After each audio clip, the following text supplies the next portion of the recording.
The following program contains explicit American history.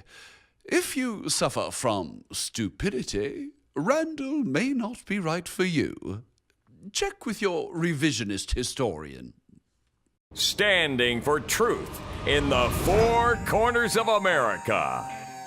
Fighting for justice on the frontiers of the culture wars. And turning resistance into an art form. Speaking the truth when others hold their tongues. Randall Terry. Hey! What are you looking at? Oh, yeah. They say I'm a ringmaster. I say I'm defining the debate, baby. Welcome to the program, friend. Today, we begin a 5-part series on Sharia law.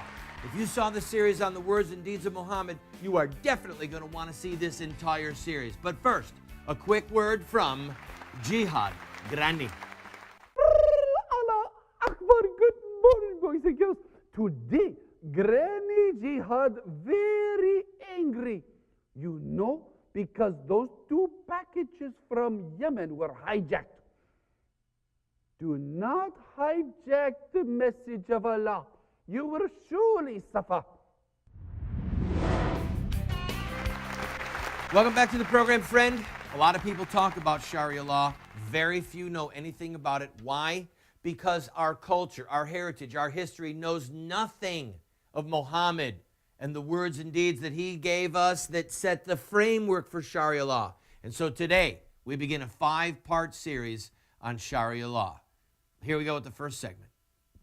Hello, friend. I'm Randall Terry, the president of the Society for Truth and Justice and the host of Randall Terry, the Voice of Resistance. Welcome to What Would Muhammad Do? After the bloody attacks of 9/11-2001, scholars, policymakers, politicians, newscasters, and reporters, and a great many other Americans began studying Islamic terrorism in earnest. Extensive graduate-level work and government analysis have been written and acted on, focusing on Islamic terror networks and groups such as Al-Qaeda, Hamas, Hezbollah, the PLO, Egyptian Islamic Jihad, the Taliban, Abu Nidal organization, the Palestinian Islamic Jihad, and other Islamic terrorist groups. Questions were asked and acted upon. Who are these people? Where are they from? How are they funded? And why are they doing what they do? There has been much said and done dealing with the states that sponsor terrorism, such as Iran, Syria, Libya, Pakistan, and Sudan, and other nations that provided safe harbors, perhaps fundraising capabilities, intelligence, and more, such as Saudi Arabia, Egypt, Afghanistan, Iraq, and other nations. Psychological profiles and studies have emerged. Papers and policies have tried to blame terrorism on economic conditions, family structure or size, modernity, globalization, the corruption of the West, and more. Well, I, like you, began searching for answers. I went back to college and started studying Islam in earnest. I began Arabic studies at the Hebrew University of Jerusalem in Jerusalem. I traveled around the Middle East, going to famous mosques and to the burned out, destroyed hulls of famous Christian churches that had been destroyed by zealous Muslims. I stood in Hagia Sophia, one of the most magnificent buildings ever built. Sacred Wisdom, a church that had been taken by the Muslims at the collapse and the defeat of Constantinople. I stood there and I wept. And then I decided to pursue a graduate degree in international terrorism. It has been an incredibly interesting kaleidoscope of study. But there is a problem, as I've been studying, that I've seen. And in short, almost all of the graduate level reading I have done, both from scholars and policymakers, even from those who call Islamic terrorism, they have failed, perhaps some of them have simply refused, to do a paced, reasoned, non-threatening, honest look at Islam itself and whether or not there is a connection between Islam and Islamic terrorism. And there's been a fairly large and I believe critical gap in this field of study dealing specifically with the founder of Islam, Muhammad. If someone asked you, what would Muhammad do in a given situation? What would you say? If they asked you a hypothetical question, say, what would Muhammad do to be good and to please God? Or what would Muhammad do with hostages? Or how would Muhammad treat women? Or what would Muhammad do with those who satirize him, such as cartoonists? Could you respond to the question based upon the historical facts of the life of Muhammad? If you're like 99% of Americans and Western Europeans, the answer is no. In fact, most of us would be utterly lost. Now, I have to be honest.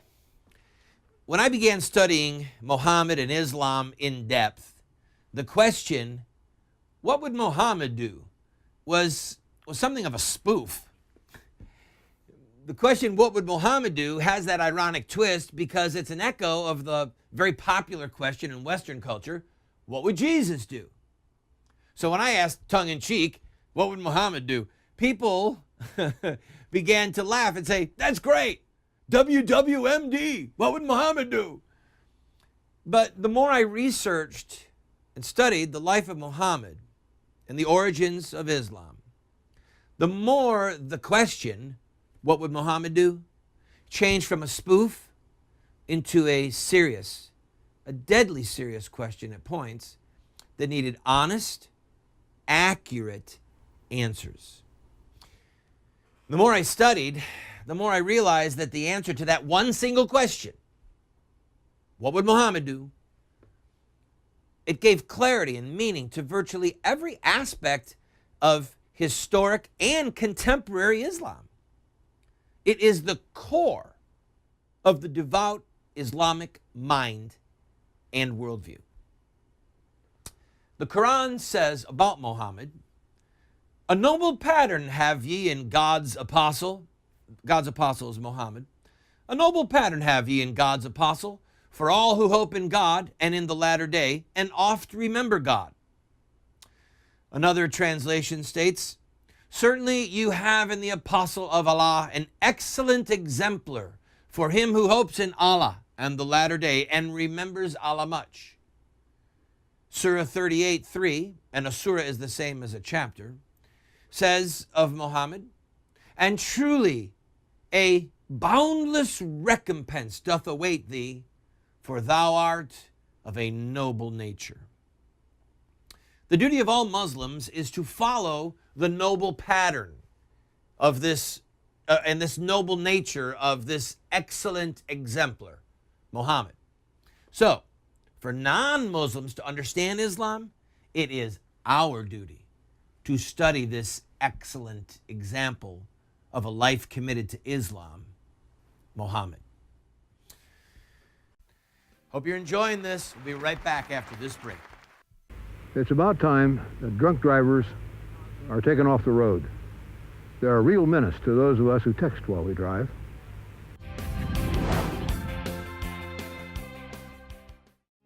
Moments with Moses.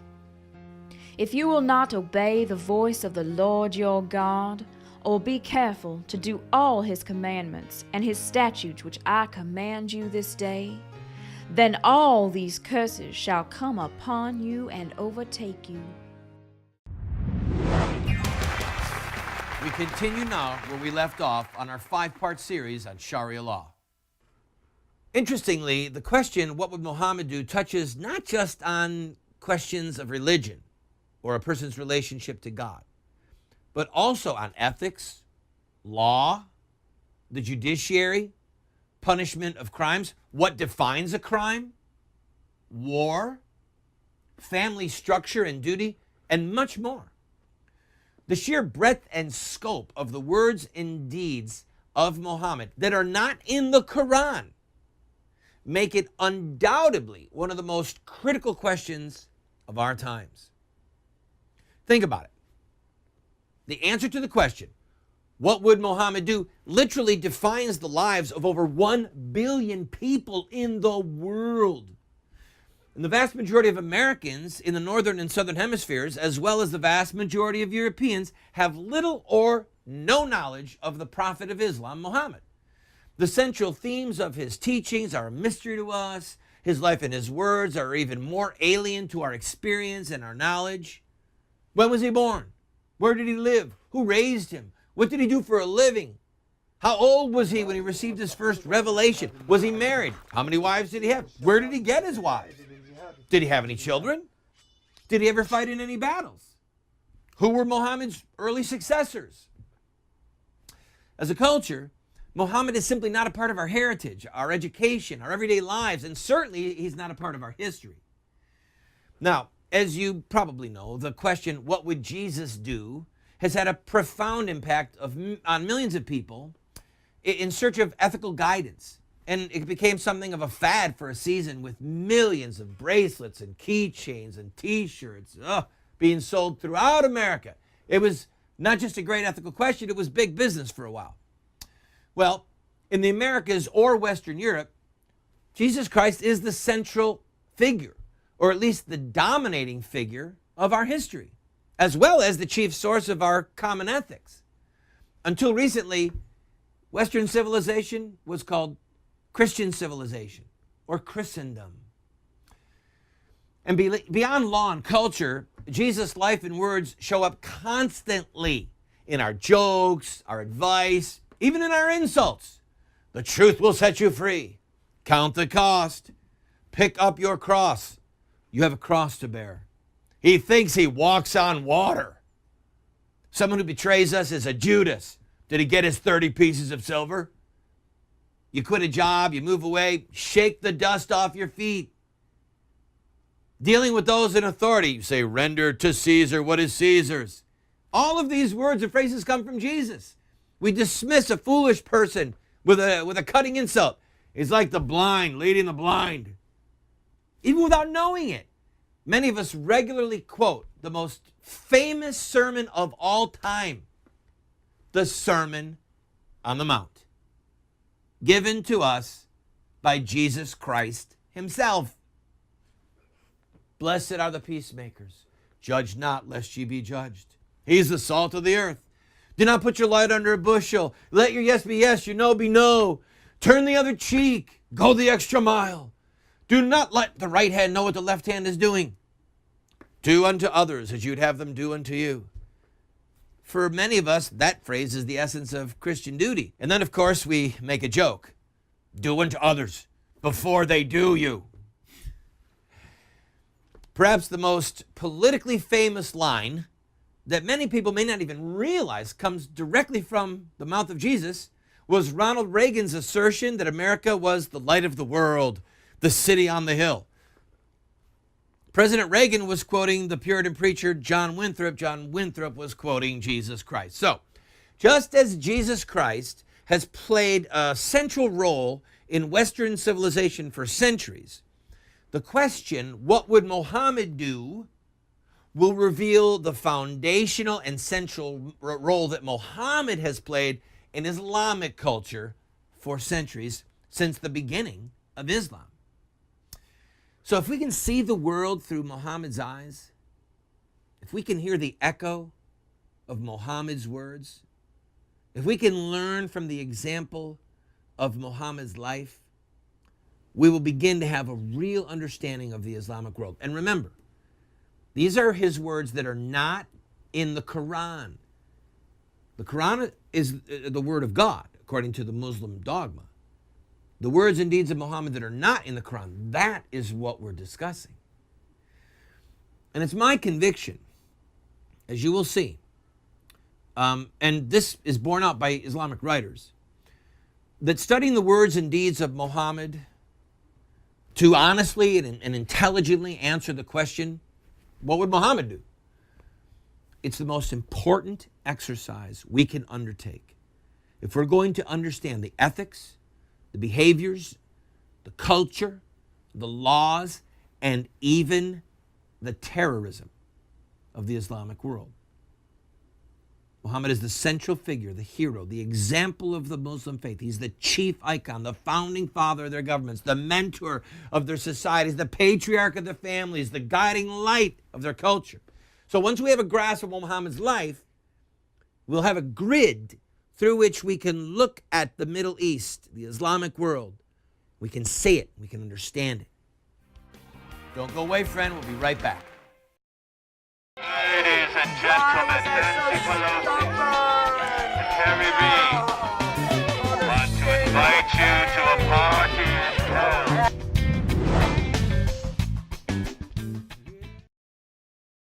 A nation without a conscience is a nation without a soul. A nation without a soul is a nation that cannot live. Sir Winston Churchill. If you want to understand Sharia law, you have to have the backdrop of Muhammad's life in comparing Islam and Christianity, Christ and Muhammad. We continue. Now, let me give you a framework for what we are about to cover. I am currently involved in extensive research comparing the lives of Christ and Muhammad, the lives of their first generation of disciples, as well as the first 300 years of Christianity and the first 300 years of Islam, respectively. My findings thus far have been incredibly interesting and enlightening, and I'm anxious to be finished with this multi-year Herculean project. So what I'm going to share with you in this series is a part of that research, as well as the graduate level research I am doing in a master's program. So in this series, we will focus primarily on Sharia law, beheadings, anti-Semitism, anti-Christian activity and sentiment, death threats and assassinations of those who satirize Muhammad, the use of force and terror for evangelism in the Islamic world, how Christians and Jews are dealt with, various aspects of that, and much more. We will also focus on a very specific question dealing with modern terrorism. Listen to this.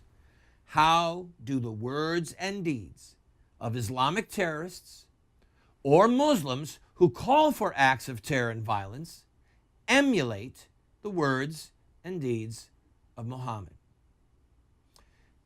In the light of that question, we will spend a good bit of time dealing with the words and deeds of Osama bin Laden, other terrorists, and even some Muslim governments. Now, you may wonder why there is any humor or irony in this series. Now, to be honest, my wife and I, my staff and I, we had long discussions about this.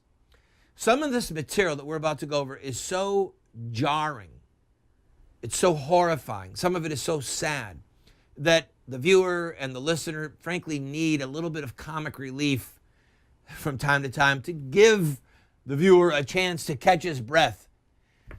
Remember, what you're about to see is an introduction to the life of Muhammad. This series covers very specific parts of his life. I urge you to purchase some of the books I will reference during this series, written hundreds of years ago by devout Muslims. If you want to do a thorough study on the life of Muhammad, read those sources.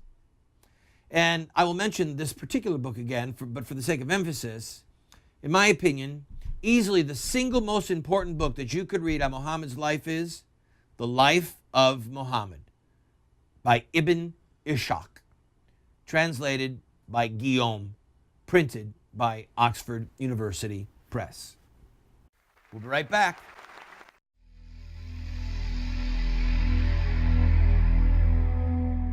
They slay the widow and the sojourner and murder the fatherless. And they say, the Lord does not see. The God of Jacob does not perceive? Understand, O dullest of the people. Fools, when will you be wise? He who planted the ear, does he not hear? He who formed the eye, does he not see? He who chastens the nations, does he not chastise?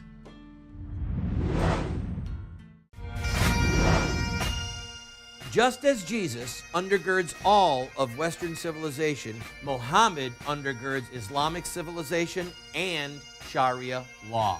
So, when we begin on our next program, you're going to begin to see in earnest Sharia law.